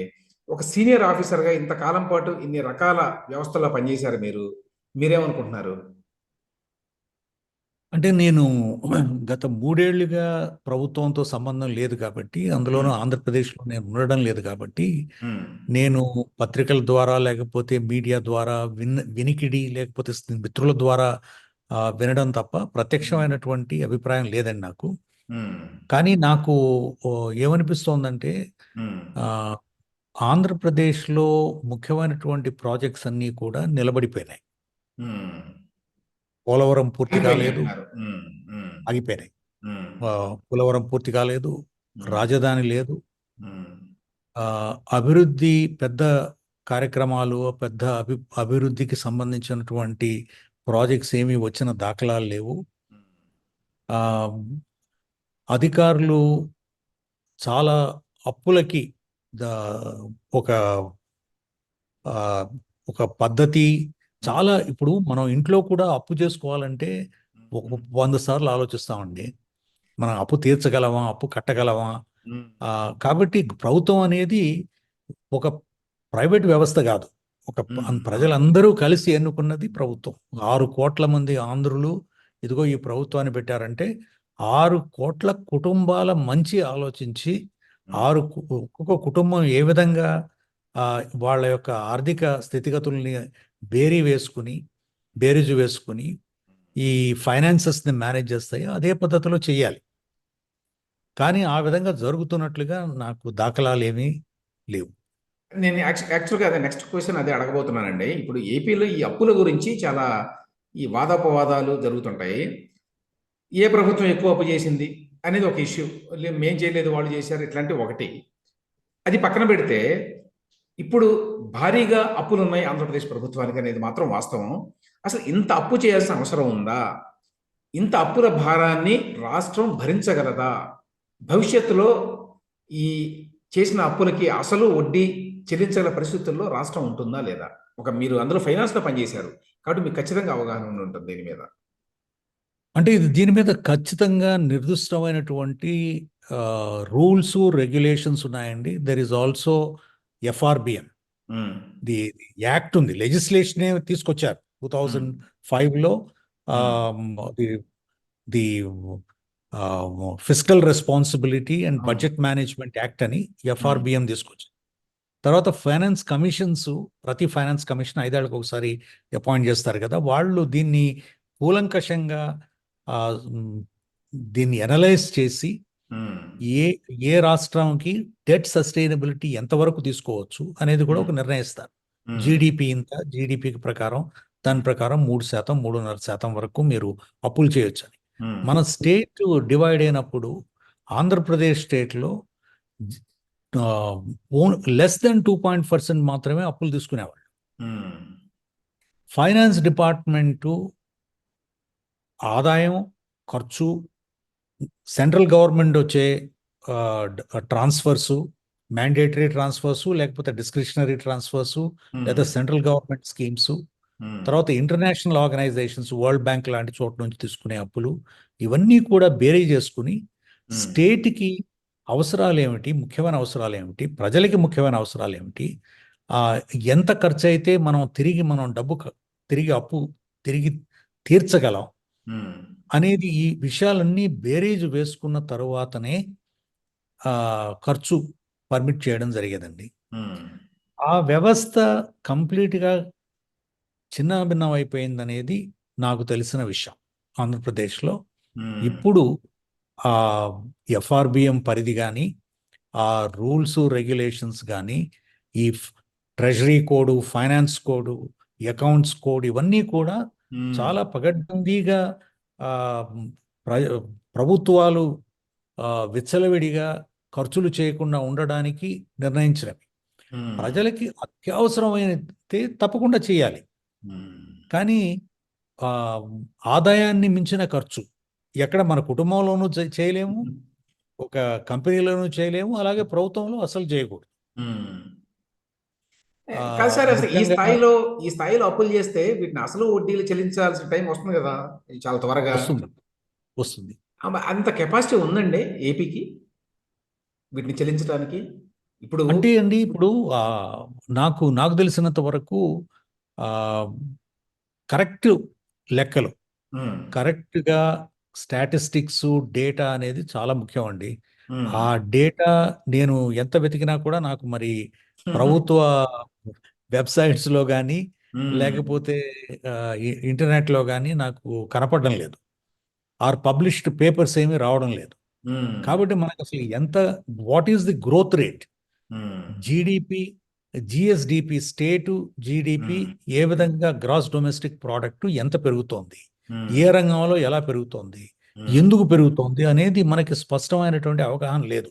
ప్రతి హ్మ్. సంవత్సరం అది ఒక స్టాటిస్టిక్స్ అయితే రిలీజ్ చేస్తున్నారు, కానీ నాకు నిర్దిష్టంగా ఇది స్పష్టంగా తెలియడం లేదు, ఒకటి. హ్మ్. రెండవది ఏంటంటే, చాలా కంపెనీలు, ప్రభుత్వ రంగ సంస్థల్ని హ్మ్. వితౌట్ ఎసెట్స్, అంటే షెల్ కంపెనీ లాగా క్రియేట్ చేసి, దాంట్లో డెట్ రేజ్ చేసి, హ్మ్. రేపు గవర్నమెంట్ గ్యారంటీలు ఇచ్చి, లేదు మేము బడ్జెట్ నుంచి దాని డబ్బులు తిరిగి కడతాం అనేది, అది కూడా చాలా it is completely against any physical management rules anywhere in the world over. నేను వరల్డ్ 38 దేశాల్లో పనిచేశానండి. ఎక్కడైనా కూడా principles are the same. Financial management, public finances management systems are one and the same. కాబట్టి ఆ, మనం ఆదాయం ఎంత ఉందో, ఖర్చు వచ్చే 10 సంవత్సరాల్లో, 5 సంవత్సరాల్లో ఇదిగో ఇంత పెరుగుతుంది, మా యొక్క ఆదాయం ఇంత పెరుగుతుంది, కాబట్టి వనరులు ఇంత పెరుగుతాయి, కాబట్టి దాన్ని వచ్చే ట్యాక్సేషన్ పెరుగుతుందని బేరీజు వేసుకుని ఖర్చు పెట్టడం తప్ప, మనం విచ్చలవిడి ఖర్చు పెడితే వచ్చే భవిష్యత్తు గవర్నమెంట్స్ దాన్ని మేనేజ్ చేయడం అనేది వర్చువల్లీ ఇంపాసిబుల్ అవుతుందని నేను అనుకుంటున్నాను. ఇప్పుడు మీరు ఎఫ్ఆర్బిఎం గురించి కూడా మెన్షన్ చేశారు కదా. ఎఫ్ఆర్బిఎం మరి ఆ నియమాలకి లోబడే రాష్ట్ర ప్రభుత్వం అప్పులు తీసుకుంటోందా? ఇప్పుడు మీరు ఈ షెల్ కంపెనీస్ లాగా కార్పొరేషన్స్ ని పెట్టి అప్పులు తీసుకుంటున్నారు అని అన్నారు. పెట్టుకుంటే దాని కేంద్రంలో ఏ రకమైనటువంటి రెగ్యులేటరీ మెకానిజం లేదండి ఆ విధంగా చేస్తే? అంటే కాన్స్టిట్యూషన్లోనే ఈ ప్రొవిజన్ పెట్టారండి. అది ఏమిటంటే ఈ విధంగా స్టేట్స్ విచ్చలవిడిగా అప్పులు చేస్తారనే ఉద్దేశంతో ఆర్టికల్ 393 కింద మీరు పర్మిషన్ తీసుకుని ఏం అప్పు చేయాలనుకున్నా కూడా గవర్నమెంట్ ఆఫ్ ఇండియా పర్మిషన్ తీసుకున్న తర్వాతనే వాళ్ళ సమ్మతంతోనే అప్పు చేయాలి. అది కాబట్టి వాళ్ళు డెట్ సస్టైనబిలిటీ అసెస్ చేసి ఫైనాన్స్ కమిషన్ రికమెండేషన్స్ ప్రకారం వాళ్ళ సూచనల ప్రకారం మాత్రమే పర్మిషన్ ఇస్తారు. మరి ఇప్పుడు ఏ విధంగా చేస్తున్నారనేది నాకు తెలియదు. అదొకటి, that is one issue. Second ఏమిటంటే గవర్నమెంట్ గ్యారంటీస్ మీద ఎటువంటి దాని మీద కూడా ఎఫ్ఆర్బిఎం నియంత్రణ ఉంది, కానీ గవర్నమెంట్ ఆఫ్ ఇండియా నియంత్రణ లేదు. ఓకే. గవర్నమెంట్ గ్యారంటీస్ మీద. మూడవది ఏమిటంటే ఈ కంపెనీలు ఏదైతే స్టేట్ గవర్నమెంట్స్ తయారు చేశారో, కొత్తగా ఏర్పాటు చేశారో, ఏదైతే షెల్ కంపెనీలు అంటే వాటికి అసెట్స్ ఏమీ లేకుండా, స్టేట్ డెవలప్మెంట్ కార్పొరేషన్ లాంటివి కానీ యాక్టివిటీస్ కానీ లేకుండా స్టేట్ ప్రత్యక్షంగా కంపెనీలు పెట్టినప్పుడు ఆ కంపెనీల మీద కూడా సెంట్రల్ గవర్నమెంట్కి నియంత్రణ ఉండదు. అంటే మనం పూర్తిగా నిబంధనలకి, రాజ్యాంగానికి, ఆ చట్టానికి, కోర్ట్స్కి, రూల్స్ అండ్ రెగ్యులేషన్స్కి వ్యతిరేకంగా అప్పులు చేసాం అనుకోండి, మనం దానికి ఇంకా మనం చెప్పేది దానికి లెక్కలు ఉండవు, ఒక పద్ధతి ఉండదు. కానీ అవన్నీ కూడా ఏమిటంటే అండి, these are like sleeping snakes. అవన్నీ కూడా నిద్ర లేచి కరిచేసే అవకాశం ఉంది భవిష్యత్తులో. అవునండి. ఇప్పుడు ఇంత అప్పులు చేసి ఇప్పుడున్నటువంటి ఫైనాన్షియల్ క్రైసిస్ ఏదైతే ఉందో ఏపీలో, దాని నేపథ్యంలో చాలా సంక్షేమ పథకాలు ఉన్నాయి. ఇంకా ఇంకా సంక్షేమ పథకాలు ఇస్తామని చెప్తున్నారు. ఇదే ప్రభుత్వం మళ్ళీ అధికారంలోకి వచ్చినా కూడా ఇప్పుడున్నటువంటి కొనసాగుతున్నటువంటి ఈ జరుగుతున్నటువంటి సంక్షేమ పథకాలని ఫ్యూచర్లో కొనసాగించడం సాధ్యమవుతుందా ఇప్పుడున్నటువంటి ఈ ఎకనామిక్ క్రైసిస్లో? లేదేదో రకంగా మేనేజ్ చేయొచ్చా? అంటే దేనికైనా కూడా ఒక లిమిట్ ఉంటుంది కదండి. ఇప్పుడు ఆదాయం ముందు ఒకటేమిటంటే ఈ 5 ఏళ్లలో తీసుకున్న అప్పులు తిరిగి కట్టవలసిన టైం వస్తుంది. అది సో ఇంచుమించు మీకు ఫిక్స్డ్ కాస్ట్లు కొన్ని ఉన్నాయి. గవర్నమెంట్ మేనేజ్ చేయడానికి, శాలరీలు ఇవ్వడానికి, పెన్షన్లు ఇవ్వడానికి, ఇవన్నీ కూడా ఫిక్స్డ్ కాస్ట్లు. ఇంచుమించు నెలకి 7 కోట్ల రూపాయలు, దానికి 7,000 కోట్లు. ఈ ఫిక్స్డ్ కాస్ట్లు 7 నుంచి 8,000 కోట్లు దానికే సరిపోతాయి. డెట్ సర్వీసింగ్ మళ్ళీ కాబట్టి ఇది ఈ యొక్క కార్యక్రమాలు ఏమైతే ఉన్నాయో అవి ఇంప్లిమెంట్, అంటే నాకు డైరెక్ట్ ఇన్ఫర్మేషన్ లేదు కాబట్టి నేను స్పష్టంగా అనలిటికల్గా చెప్పలేను, కానీ ఓవరాల్ సిచ్యువేషన్ని చూస్తే ఇది చాలా క్లిష్టతరమైన పరిస్థితి. స్టేట్ ఈరోజు ఇంచుమించు ఒక ఫైనాన్షియల్ క్రైసిస్, ఒక ఫైనాన్షియల్ ఎమర్జెన్సీలోకి వెళ్ళిపోతుంది. దీన్ని భవిష్యత్తులో కార్యక్రమాలే కాదు, అసలు మెయింటెనెన్స్ కూడా కష్టం అవుతుంది. తెలంగాణ లాంటి స్టేట్లో రెవెన్యూ ఎలాస్టిసిటీ ఉందండి. రెవెన్యూ ఎలాస్టిసిటీ ఉంది. ఇప్పుడు మీరు జిఎస్టి వచ్చిన తర్వాత ఇంచుమించు 50% ట్యాక్సేషన్ ఫిక్స్డ్, దాని మీద మనకి స్టేట్ గవర్నమెంట్కి కంట్రోల్ లేదు. జిఎస్టి కౌన్సిలే పరిధిలోనే ఉంది. మనకున్నదల్లా కూడా ఇప్పుడు పెట్రోలు, తర్వాత లిక్కర్, ఆల్కహాల్, ఈ రెండే స్టేట్ గవర్నమెంట్ పరిధిలో ఇంకా ఉన్నాయి. కాబట్టి వీటిల్లో మీరు ఎంత ట్యాక్సేషన్ వేయాలన్నా కూడా, unless the economy expands, demand gross, consumption improves, మీకు పెద్దగా ట్యాక్సేషన్ ఎలాస్టిసిటీ లేదు. అంటే ట్యాక్సులు ఆదాయం పెంచే అవకాశాలు తక్కువగా కనపడుతున్నాయి. ఓకే. ఆదాయ ఆదాయం పెంచాలంటే హ్మ్. ఓవరాల్ ఎకానమీ డెవలప్ హ్మ్. పెరగాలి, హ్మ్. ప్రొడక్షన్ పెరగాలి, తర్వాత కన్జంప్షన్ పెరగాలి. అవునండి. సార్ మామూలుగా జాతీయ స్థాయిలో ఇన్ జనరల్, రాష్ట్రాల్లో మరి ముఖ్యంగా ఏపీలో in particular there is a marked decline అండి in the quality and integrity of the bureaucracy. Especially among the IAS and IPS cadre అనేది చాలా గట్టిగా అందరూ ఇవాళ నమ్ముతున్నారు. అధికారంలో ఉన్న వాళ్ళకి చాలా తొత్తులుగా సీనియర్ అధికారులు కూడా వ్యవహరిస్తున్నారని వ్యవహరించడానికి చూస్తున్నాం మనం. మన పేపర్లు చూస్తే రోజు మనకు అర్థమవుతుంది. ఏపీలో చాలా ర్యాంపెంట్‌గా ఉందది. మరి సీనియర్ ఐఏఎస్, ఐపీఎస్ అధికారులు కూడా చట్టాలను ఉల్లంఘించడానికి గానివ్వండి, లేకపోతే అక్రమాలకు పాల్పడడానికి గానివ్వండి, ఏమాత్రం జంకడం లేదు. అంటే ప్రభుత్వంలో ఉన్న పెద్దల అండలు చూసుకొని. ఇట్లా ఇంత దిగజారిపోవడానికి అసలు ఏంటి కారణం? అది ఏ పరిణామాలకు దారి తీస్తుంది ఈ సిట్యుయేషను భవిష్యత్తులో? ఇది చాలా ఆందోళనకరమైన విషయం అండి. ఎందుకంటే నేను 85 నుంచి చూసాను కదా సివిల్ సర్వీసెస్‌ని. ఆహ్, చాలా ఉన్నతమైన వ్యక్తులు ఉండేవాళ్ళు. ఎస్ఆర్ శంకరన్ గారు ఆయన ఒక యోగిలాగా ఉండేవాడు ఆయన. ఆయన సో, అటువంటి వాళ్ళని ఒక రోల్ మోడల్స్ కింద తీసుకొని మేము పనిచేసాం.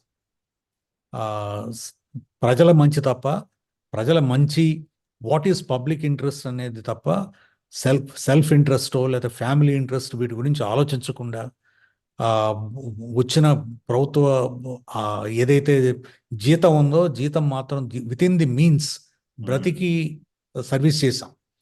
ఆ సర్ పెద్ద పెద్ద అవకాశాలు ఉన్నా కూడా చాలా చిన్నగా, చాలా మిడిల్ క్లాస్ పరిధిలోనే బ్రతికాం. ఇప్పుడేమిటంటే అండి 90స్, 2000 తర్వాత ఎవరైతే ఐఏఎస్, ఐపీఎస్‌లో చేరుతున్నారో వాళ్ళ ఆలోచన పరిధి కూడా పెరిగింది. ఎందుకంటే ప్రైవేట్ సెక్టర్ బాగా ఎక్స్‌పాండ్ అయిపోయింది. హ్మ్. ప్రైవేట్ సెక్టర్ రోల్ బాగా పెరిగింది. మనం ఏమిటంటే చాలా డబ్బున్న వాళ్ళని చాలా దగ్గరగా చూస్తున్నాం. అవునండి. వాళ్ళు మన దగ్గరికి ప్రభుత్వంతోనే పనిచేస్తున్న వాళ్ళు కాంట్రాక్టర్లు కావచ్చు, హ్మ్. ఇండస్ట్రియలిస్టులు కావచ్చు, వీళ్ళందరికీ కూడా హ్మ్. ప్రభుత్వ వనరులతోనే వాళ్ళు పైకొస్తున్నారు.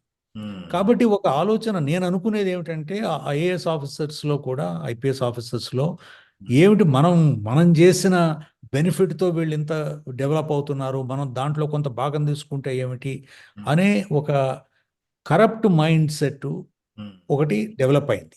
హ్మ్. రెండవది ఏమిటంటే ఈ కాంట్రాక్టర్లు, ఈ ఇండస్ట్రియలిస్టులు, ఈ పెట్టుబడిదారులే పొలిటికల్ పార్టీలకు కూడా ఫైనాన్స్ అవును. చేస్తున్నారు. హ్మ్. ఎందుకంటే ఖర్చులు పెరిగిపోయినాయి. ఒక ఎంపీ అవ్వాలంటే 100,00,00,000, ఒక ఎమ్మెల్యే అవ్వాలంటే 40,00,00,000 ఖర్చు పెట్టవలసిన రోజుల్లో. హ్మ్. కాబట్టి వాళ్ళకి ఫైనాన్సింగ్ ఎక్కడి నుంచి వస్తుందంటే వీళ్ళ నుంచే వస్తుంది. హ్మ్. వచ్చిన తర్వాత లేతే వాళ్ళ కాంట్రాక్టర్లే లేదా ఇండస్ట్రియలిస్ట్‌లే వాళ్ళే రాజకీయ నాయకులు అవుతున్నారు. ఎమ్మెల్యేలు, ఎంపీలుగా. వాళ్ళ బెనిఫిట్ గురించి వాళ్ళు చూసుకుంటున్నారు. హుహు. కాబట్టి ఇదంతా కూడా ఒక విషవలయంలాగా తయారైంది. ఒక విషియస్ సైకిల్ కింద, సర్కిల్ కింద. ఈ హ్మ్. సర్కిల్‌లో అధికారులు కూడా మనం మాత్రం తక్కువ చేస్తే ఏమిటి తప్పు? వాళ్ళకి కానివిది మనకొకరికే వస్తుందా? హ్మ్. అనే ఒక విచ్చలవిడితనం అనేది పెరిగిపోతుంది. కాబట్టి దీనివలన నష్టపోయేది సమాజం, ప్రజలు, రాష్ట్రం, దేశం. హ్మ్. ఆహ్, దాంట్లో కూడా పైన అంటే మనం ఏమిటంటే యథా రాజా తథా ప్రజ అంటారు కదా!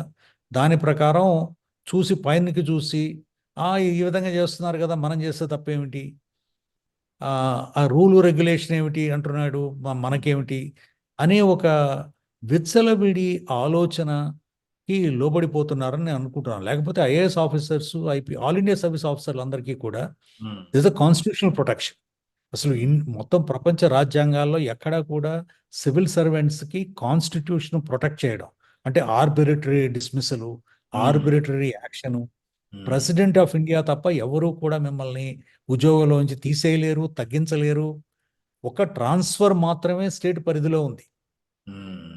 ఈవెన్ సస్పెన్షన్ చేయాలన్నా కూడా సెంట్రల్ గవర్నమెంట్ పర్మిషన్ తీసుకోవాలి. రాటిఫికేషన్ తీసుకోవాలి. కాబట్టి ఇన్ని ప్రొటెక్షన్ రాజ్యాంగ ప్రొటెక్షన్ ఉన్నా కూడా, హ్మ్. చట్టం గట్టిగా ఉన్నా కూడా ఆల్ ఇండియా సర్వీస్ రూల్స్ ఉన్నాయి. ఇవన్నీ ఉండి కూడా మీరు అధికారులు ఆహ్, ఒక ఒక రాజ్యాంగానికి వ్యతిరేకంగా, చట్టానికి వ్యతిరేకంగా హ్మ్. ప్రొసీజర్స్‌ని ఫాలో గాకుండా నిర్ణయాలు తీసుకుంటున్నారంటే ఇది చాలా తీవ్రతరమైన విషయం. దీన్ని మనం చక్కబెట్టకపోతే I think the system will break down in no time if it is not already broken down. అవునండి. ఇంకొక విషయం కూడా నాకు అర్థం కానిది ఉందండి. 2013-14లో ఉమ్మడి ఏపీ బడ్జెట్ 1,61,000 కోట్ల రూపాయలు. అదే 10 ఏళ్ల తర్వాత 2024-25 సంవత్సరంలో ఏపీ బడ్జెట్ 2,86,000 కోట్లు. తెలంగాణ బడ్జెట్ 2,75,000 కోట్లు. అంటే రెండు కలిపి 5,56,000 కోట్లండి. 10 ఏళ్లలో 350% పెరుగుదల అన్నమాట. ఇది నిజమైన అభివృద్ధేనా? లేకపోతే కాగితాల్లో చూపిస్తున్న అభివృద్ధా? ప్రభుత్వాలు ఏమన్నా ఎక్కువ చేసి చూపిస్తున్నాయా? అలా చూపించడం వల్ల ఏమన్నా లాభం ఉందా ప్రభుత్వాలకి? అంటే ఓవరాల్ ట్యాక్సేషన్ మీరు వనరులు చూసుకున్నట్లయితే ఇంచుమించు 12-15% వరకు సంవత్సరం ఇయర్ ఆన్ ఇయర్ గ్రోత్ ఉండాలి. సాధారణంగా ఇప్పుడు మన GDP growth average 6-7%, real GDP growth 6-7%, inflation ఒక 5%, అంటే ఒక 10-12% గ్రోత్ ఉంది. కాబట్టి దానికి అబౌట్ 2-3% ఎక్స్ట్రా, కాబట్టి ఒక 10-15% growth year on year is a possibility. కానీ ఇప్పుడు బడ్జెట్లు చాలా వరకు కూడా గెస్టిమేట్స్ మాత్రమే. గెస్టిమేట్స్ ఈ దీంట్లో మీరు నిజంగా చూడవలసింది ఏమిటంటే అండి, ఎప్పుడు కూడా యాక్చువల్ ఎక్స్పెండిచర్ 2 ఏళ్ల తర్వాత లెక్కలు కడతారు అకౌంటెంట్ జనరల్ గారు. అంటే 2023లో మీరు 2021-2020 యాక్చువల్ ఎక్స్పెండిచర్ చూస్తే మీకు ఖచ్చితమైన లెక్క తెరుస్తుంది. ఎస్టిమేట్ మీకు 2,85,000 అయినా కూడా ఖర్చు 1,80,000 ఖర్చు ఉంటుంది. కాబట్టి దీస్ ఆర్ ఓన్లీ ఎస్టిమేట్స్. దీనికి ఇది చాలా సీరియస్ విషయం. యాక్చువల్లీ ఒక విధంగా చెప్పాలంటే చాలా సీరియస్ విషయం. ఎందుకంటే బడ్జెట్ అనేది ఈజ్ అన్ యాక్ట్. బడ్జెట్ అనేది is a finance bill, it's a finance act, it's a legislature approve చేస్తుంది. కాబట్టి ఇలాంటి గెస్టిమేట్లు, ఫ్యాబ్రికేటెడ్ సబ్మిషన్స్ చేయకూడదు. కానీ జరుగుతున్నది అది. ప్రజల్ని మభ్యపెట్టడానికి, ప్రజల్ని ఇంప్రెస్ చేయడానికి, ప్రజలకి ఇదిగో మేము చాలా పెద్ద ఎత్తున కొన్ని లక్షల కోట్లు ఖర్చు పెడుతున్నాం అని చెప్పడానికి ఉపయోగపడుతుంది. కానీ నిజంగా జరుగుతున్నది మాత్రం చాలా తక్కువ ఉంటుంది దీంతో కంపేర్ చేస్తే. చాలా తక్కువ అంటే 2,80,000 కోట్ల ప్రొజెక్షన్ ఉంటే actual expenditure will be somewhere around 1,80,000, 1,90,000. మీరు accountant general, auditor general reports చూస్తే అండి మనకు కొంత అవగాహన వస్తుంది. సో బడ్జెట్ ఎస్టిమేట్స్, గెస్టిమేట్సే, రివైజ్డ్ ఎస్టిమేట్స్ కూడా కొంతవరకు గెస్టిమేట్సే. రియల్ ఎక్స్పెండిచర్, యాక్చువల్ ఎక్స్పెండిచర్ అని మనకి 2 ఏళ్ల తర్వాత తెలుస్తుంది అనమాట. ఆయన సర్టిఫై చేసి, controller and auditor general certify చేసిన దాన్ని చూసుకుంటే తెలుస్తుంది. చాలా టైం తీసుకున్నాను సార్. చివరిగా క్విక్ క్వశ్చన్స్ 2. ఒకటి, మీరు స్కూలింగ్ అంతా కూడా తెలుగు మీడియమా, ఇంగ్లీష్ మీడియమా? స్కూలింగ్ అంతా తెలుగు మీడియమేనండి. ఓకే. అంటే ఇప్పుడు ఒక వాదన జరుగుతోంది, ఇంగ్లీష్ మీడియంలో చదివితేనే మనకి మరి ప్రపంచంలో ఇవాళ నెగ్గగలరు అనేది. దాని మీద మీ అభిప్రాయం ఏంటండి ఇన్ 1 సెంటెన్స్? అంటే ఇంగ్లీష్ అనేది ఇంటర్నేషనల్ లాంగ్వేజ్ అండి. ఇప్పుడు మొత్తం మనకున్న ఐటీ కానీ, ఇన్ఫర్మేషన్ టెక్నాలజీ కానీ, న్యూ లిటరేచర్ కానీ, సైంటిఫిక్ జర్నల్స్ కానీ అన్నీ కూడా ఇంగ్లీష్లో పబ్లిష్ అవుతున్నాయి. కాబట్టి ఇంగ్లీష్ పరిజ్ఞానం చాలా అవసరం. అది మాత్రం దెర్ ఇస్ నో. కానీ ట్రాన్సిషన్ ఏమిటి ఇప్పుడు? ఎందుకంటే మనం పుట్టిన దగ్గర నుంచి తెలుగులో మాట్లాడుతూ ఉంటాము. చదువుకునేది ఇంగ్లీష్ మీడియం స్కూల్స్లో చదువుకున్న వాళ్ళే పైకి వస్తారా, తెలుగు మీడియంలో చదువుకున్న వాళ్ళు పైకి రారా అంటే, నేను తెలుగు మీడియంలోనే చదువుకున్నాను స్కూలింగ్ అంతా కూడా. ఇంటర్మీడియట్ నుంచే నేను ఇంగ్లీష్లోకి మారాను. నేను my English is as good as any other English చదివిన. కాబట్టి ఇది ఖచ్చితంగా ఇట్ విల్ హెల్ప్. కానీ దాని మీద ఆ కంప్లీట్ ఈకో సిస్టమ్ ఉండాలి. ఆ టీచర్లు చదివే వాళ్ళకి, చెప్పే వాళ్ళకి అవగాహన ఉండాలి, వాళ్ళకి కమాండ్ ఉండాలి. ఒక ఇంగ్లీష్ ఒకటే కాదు కదండి, భాష మాత్రమే కాదు కదా. అవును. ఈ మొత్తం సోషల్ స్టడీస్, సైన్స్, మ్యాథ్స్ ఇవన్నీ కూడా ఇంగ్లీష్లో చెప్పేంత పరిజ్ఞానం ఉండాలి. ఇది లాంగ్ టర్మ్ ప్రాసెస్. ఇది డిజైరబుల్, బట్ ఇది ఒక రోజు, ఒక సంవత్సరంలోనో, 2 ఏళ్లలోనో, 3 ఏళ్లలోనో పుష్ చేయలేం. ఇది ఒక training over period of 10, 20, 15 years. అంటే ఒకటో తరగతి మనకేమిటి నుంచే ఇంగ్లీష్ మీడియం ఉండాల్సిన అవసరం లేదు కదా దానికి. ఉండాల్సిన అవసరం లేదు. ఉమ్. ఆ, కానీ గట్టి పునాదులు ఉన్నట్లయితే ఉమ్. ఇంగ్లీష్ మీడియం ఉంటే ఇంగ్లీష్, తెలుగు రెండు కలిపి ఒక ట్రాన్సిషన్ సిస్టమ్ ఉంటే తప్పకుండా ఒక గట్టి పునాది వేసే అవును. అవకాశం ఉన్నట్లయితే it's a good idea. Okay sir, చివరిగా ఒక క్వశ్చన్ ఏంటంటే, ఆ, ఈ క్వశ్చన్ మరి అంటే ఈ అంశం మీద మీరు ఆలోచన చేశారో లేదో నాకు తెలియదు. I'm just throwing it up. మనకి సమాజంలో రకరకాల వర్గాలు ఉన్నాయి. ఈ వర్గాల్లో ఇప్పుడు ప్రస్తుతానికి తెలుగు రాష్ట్రాలు చూసినా కూడా కొన్ని వర్గాలకు మాత్రమే రాజకీయ అధికారం ఉంది. దళితులు చాలా యాక్టివ్గా ఉన్నారు అనేక విషయాల్లో. కానీ లీడర్షిప్ విషయంలో ఎవరైతే ఆల్రెడీ ఇప్పుడు ప్రధానమైన పార్టీల్లో ఉన్నటువంటి ఆ వర్గాలు ఏవైతే ఉన్నాయో, ఆ క్యాస్ట్ ఏవైతే ఉన్నాయో, వాళ్ళ లీడర్షిప్లో పనిచేయడానికే ఎక్కువ వాళ్ళు ఇష్టపడుతున్నారు. కానీ దళితుల్లో నుంచి ఒక లీడర్షిప్ ఎందుకు రావడం లేదు అంటే, మిగతా కులాల వాళ్ళు వెంటనే యాక్సెప్ట్ చేయలేకపోవచ్చు దళిత లీడర్షిప్ని. కానీ దళితుల్లో కూడా వేరే కులాలకు చెందిన వాళ్ళ లీడర్షిప్ని యాక్సెప్ట్ చేసి వాళ్ళకి మద్దతు తెలుపుతున్నారు, కానీ వాళ్ళ వెనక నడుస్తున్నారు. కానీ దళితుల్లో ఎవరైనా లీడర్ వస్తే అతనికి అంత పెద్ద మద్దతు లభించడం వల్ల పొలిటికల్ లీడర్షిప్ గురించి మాట్లాడుతున్నానండి నేను. ఎందువల్ల అంటారు?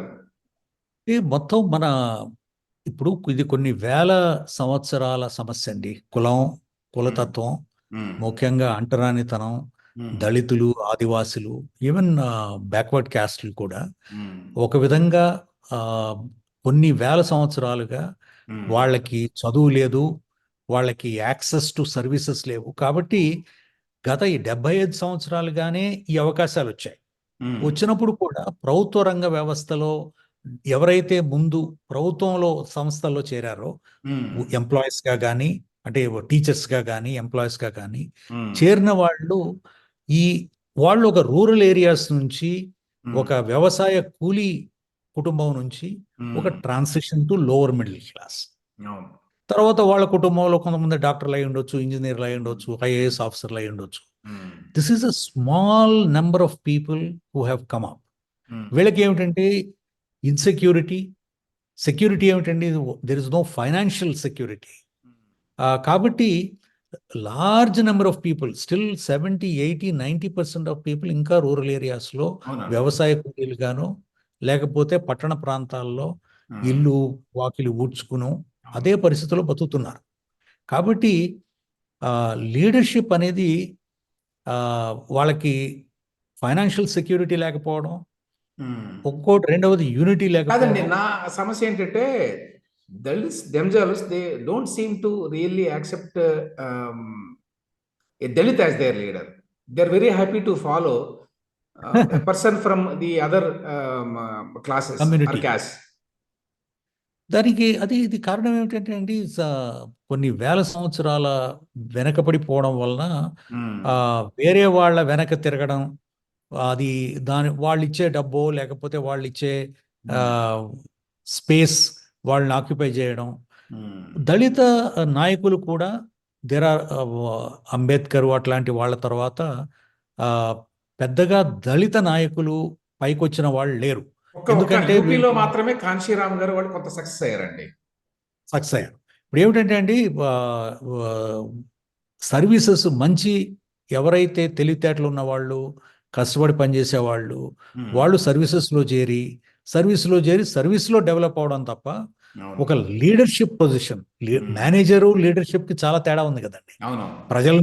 ప్రజల్లో మమేకం అయిపోయి ప్రజల్ని మొబిలైజ్ చేసి ప్రజల్లో లీడర్షిప్ తీసుకొని వచ్చి వాళ్ళలో చైతన్యం తీసుకొని వచ్చే ఫైనాన్షియల్ కాన్ఫిడెన్స్ కూడా ఉండాలి కదా. ఈరోజు ఏం జరుగుతోందంటే, ఎవరైనా నాయకులు ఉన్నా కూడా, అదే ఎమ్మెల్యే ఉన్నారు, మినిస్టర్లు ఉన్నారు, వాళ్ళు ఎవరైనా కూడా పెద్ద కులాల వాళ్ళు, డబ్బున్న వాళ్ళ సహాయంతో, ప్రోద్బలంతో నాయకులయ్యారు తప్ప ప్రజల సహకారంతో నాయకులు అవ్వలేదు. ఓకే, అవునండి, కరెక్టే అది. థ్యాంక్ యూ వెరీ మచ్ అండి. థ్యాంక్స్ అండి. రమేష్ థ్యాంక్స్ గారు రమేష్. చాలా టైం స్పేర్ చేశారు మా కోసం ఇవాళ. Thank you. Thank you so much. Thank you. It was a good conversation and I appreciate it. మీ థ్యాంక్ యూ. ద్వారా all the best. Thank you sir.